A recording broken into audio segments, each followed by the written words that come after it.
Olá, boa noite. Mudança drástica no mapa de risco do coronavírus aqui do estado. Toda a Grande Vitória passa a estar em risco moderado para a Covid-19. Ao todo, são 35 cidades que passaram para essa nova classificação. Na semana passada, eram 5. Nós vamos direto falar ao vivo com o repórter Yuri Demuner, que acompanhou esse pronunciamento do governador. Não é isso, Yuri? Boa noite. O que muda com essa nova classificação?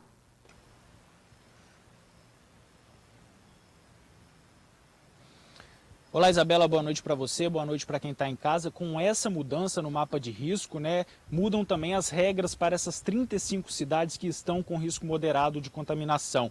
Vamos começar pelo comércio. De segunda a sábado, os bares e restaurantes estão liberados para funcionar apenas até as 10 horas da noite. No domingo eles também podem funcionar, mas só até as 4 horas da tarde. O comércio em geral, como lojas e supermercados, não tem novas restrições, não tem novas regras. Eles podem funcionar, mas precisam seguir à risca todo o protocolo de segurança. As escolas, a gente trouxe muito durante a semana a questão das escolas. Na última quarta-feira, o governo decidiu que as aulas podem acontecer nas cidades que estão com risco moderado de contaminação. Essa regra continua valendo, então atenção pai e mãe, a regra da escola continua valendo, elas podem funcionar normalmente, seguindo, é claro, o protocolo de segurança estabelecido. Os eventos sociais e corporativos também não mudam. São os casamentos, as palestras e as reuniões. Limitação de 300 pessoas por evento e cada pessoa tendo que seguir aí um distanciamento no espaço entre as pessoas do grupo.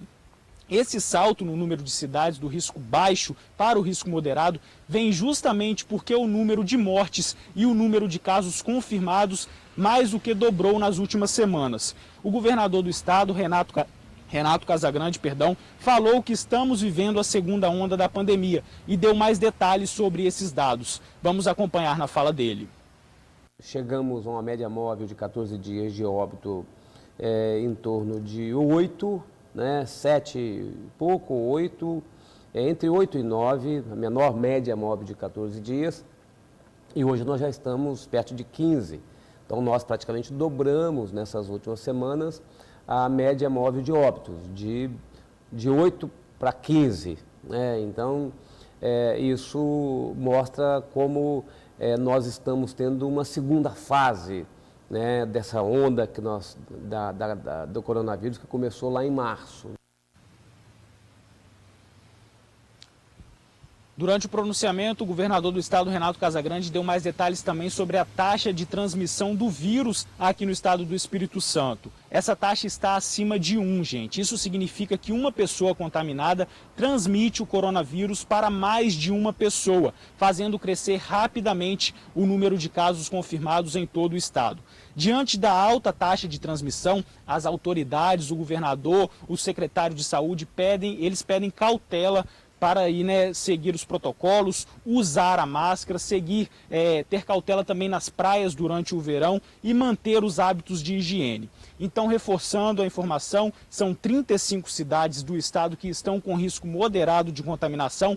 É uma segunda onda da pandemia aqui no Espírito Santo. E um outro dado que preocupa o governo, Isabela, é a taxa de ocupação de leitos nos hospitais de todo o estado do Espírito Santo. Você tem mais detalhes aí no estúdio, no painel Covid, sobre essa taxa de ocupação, não é isso? Eu me despeço por aqui. Uma boa noite para vocês.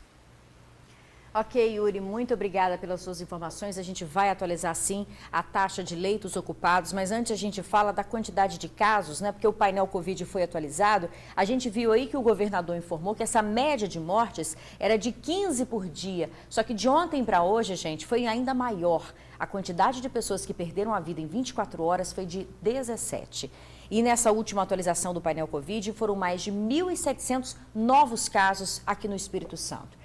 Temos, portanto, 186.574 casos até agora, 4.224 óbitos e o número de curados é de 172.842.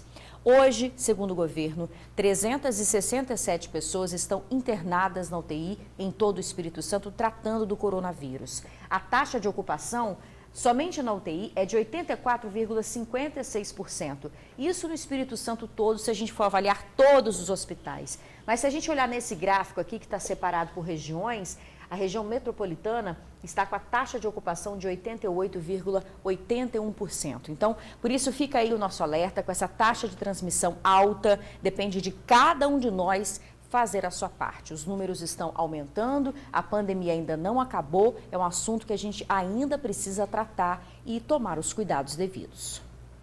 Vamos mudar de assunto, vamos falar de violência agora. 2 pessoas foram baleadas durante um tiroteio no Morro do Romão, em Vitória. Uma submetralhadora foi apreendida. A submetralhadora de fabricação caseira, a espingarda calibre 12, munições e o rádio comunicador foram apreendidos após o confronto, que aconteceu no final da manhã de hoje no Morro do Romão, em Vitória. Era por volta de 11 horas quando traficantes do Morro do Cruzamento foram até o bairro vizinho para enfrentar traficantes rivais. O tiroteio entre os traficantes aconteceu na parte superior do bairro. 4 policiais militares que faziam um patrulhamento de rotina aqui na parte de baixo e subiram andando foram surpreendidos com um intenso tiroteio. Com a chegada dos militares, o confronto passou a ter 3 frentes: traficantes do Morro do Romão, traficantes do Cruzamento e a polícia. Então os militares pediram reforço para outras equipes e os traficantes fugiram. Ao final do tiroteio, 2 suspeitos estavam baleados. Os 2 homens foram socorridos para o Hospital de Urgência e Emergência de Vitória. Um deles foi atingido de raspão, o outro levou um tiro na perna. Na tarde de ontem, policiais militares já tinham apreendido outras 2 armas e um rádio comunicador também no Morro do Romão. A suspeita da polícia é que as armas eram da mesma quadrilha que estava no confronto de hoje. A ocorrência foi registrada no Departamento de Homicídios e Proteção à Pessoa de Vitória. A capitã Cindy da Polícia Militar enviou um vídeo explicando um pouco mais sobre este confronto no Romão. Vamos ver.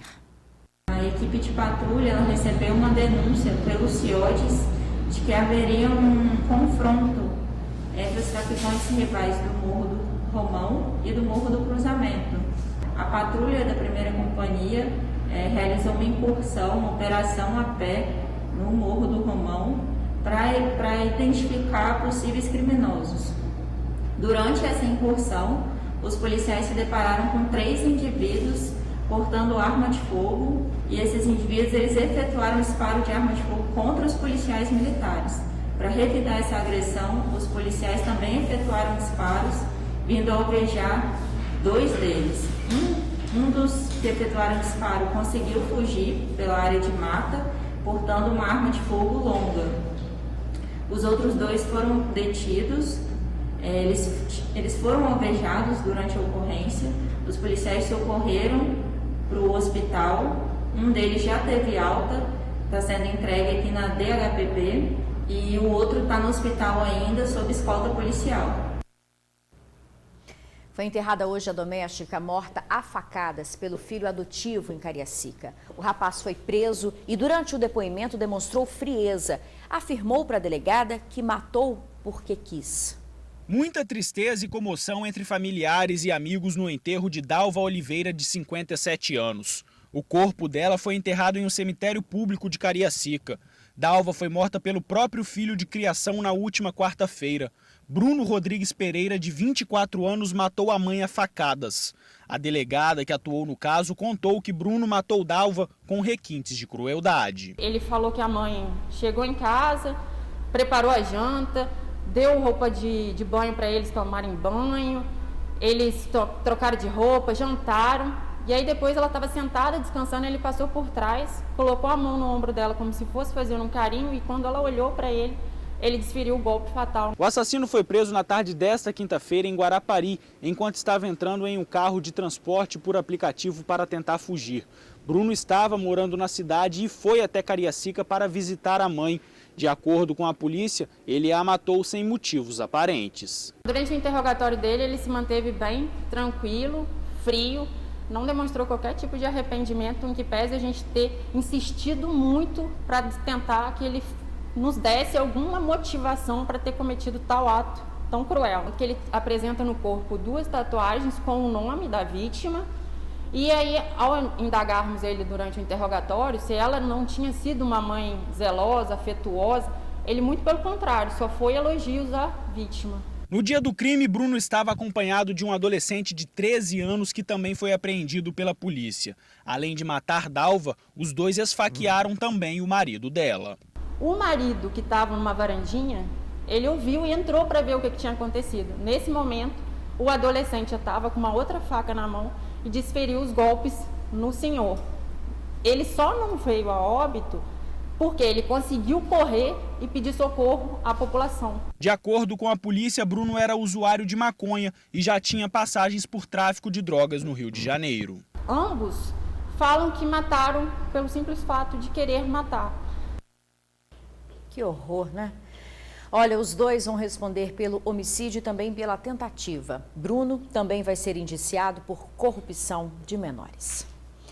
A seguir, corrida para aproveitar as promoções da Black Friday. É um instante só. A polícia tenta identificar o suspeito de atirar em um barbeiro em Cariacica. Mesmo ferido, ele conseguiu mandar uma mensagem para o sócio, dizendo que tinha sido baleado. O barbeiro, de 35 anos, estava indo para o ponto quando foi abordado por 2 homens em uma moto. 2 homens em uma moto o abordaram, querendo a mochila e o celular. Ele se recusou a entregar. Foi nessa hora que levou um tiro, que atingiu o ombro, atravessou e pegou aqui no pescoço. Mesmo ferido e sangrando muito, o barbeiro atravessou a pista desorientado e acabou seguindo por essa calçada aqui de um supermercado. A vítima, mesmo atingida no pescoço, ainda teve a iniciativa de mandar um áudio para o sócio pedindo ajuda. Eu tomei tiro, me ajuda aí. Eu estava na minha igreja, aí só que quando eu cheguei em casa que eu fui ver o áudio dele, que ele tinha me mandado pedindo socorro, entendeu? Ele pediu para avisar a esposa dele que tinha sido baleado e tudo isso. O sócio conta que o barbeiro não costuma ir para casa de ônibus. Na verdade, foi a primeira vez num período de 7 meses que trabalham aqui. Esse motorista mora aqui há 40 anos e reclama que o entorno do bairro tem ficado cada vez mais perigoso. Lembrou ainda do caso da jovem que foi esfaqueada também em um ponto de ônibus bem próximo daqui. Tem uma menina esfaqueada aqui em frente ao Ceasa, a menina pediu muito socorro e conseguiram pegar o rapaz. É de bicicleta, de moto, de carro, isso aqui vem ocorrendo diariamente aqui no nosso bairro, entendeu? Então segurança é muito pouco. Olha, a PM afirmou que faz o patrulhamento preventivo em todo o bairro para inibir roubos e furtos. Sobre o barbeiro baleado, ele passou por cirurgia e segue internado.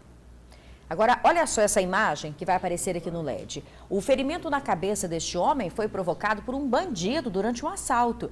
Seu Emerson tem 61 anos e seguia para o trabalho em Cariacica. Estava em um coletivo do Transcol, que saiu de Serra Sede. Acabou se machucando no momento em que o bandido tentou roubar o celular dele.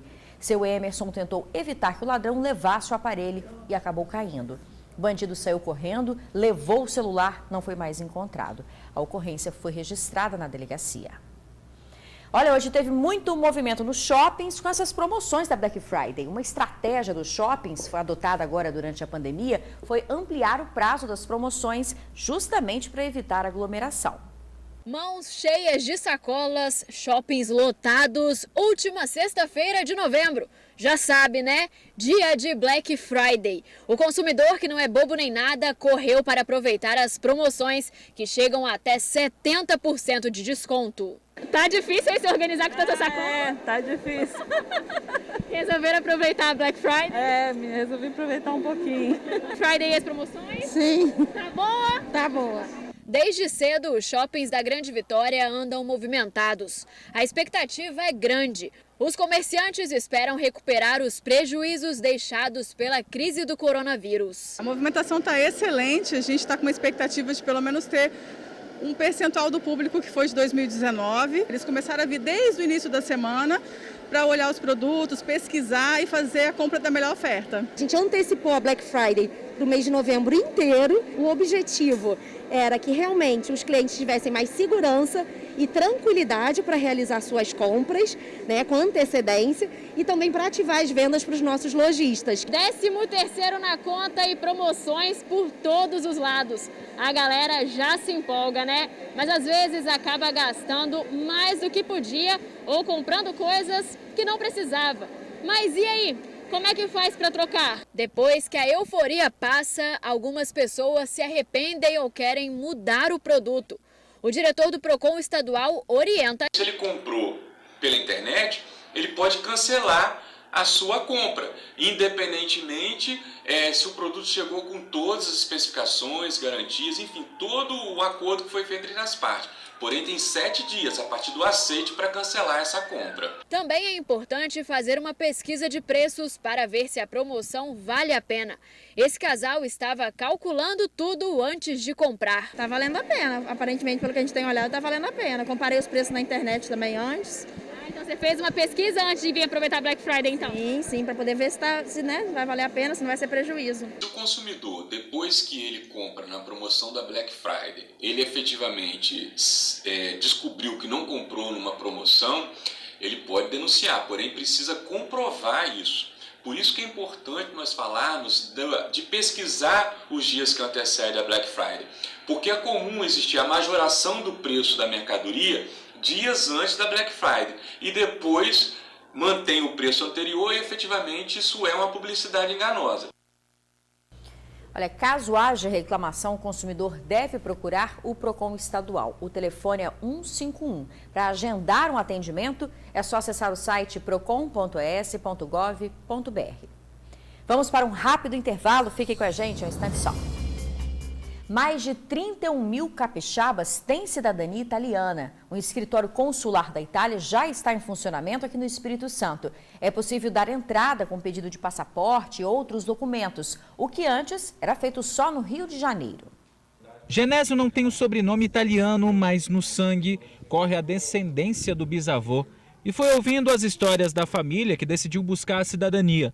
Processo que demorou pelo menos 5 anos. Com 5 anos...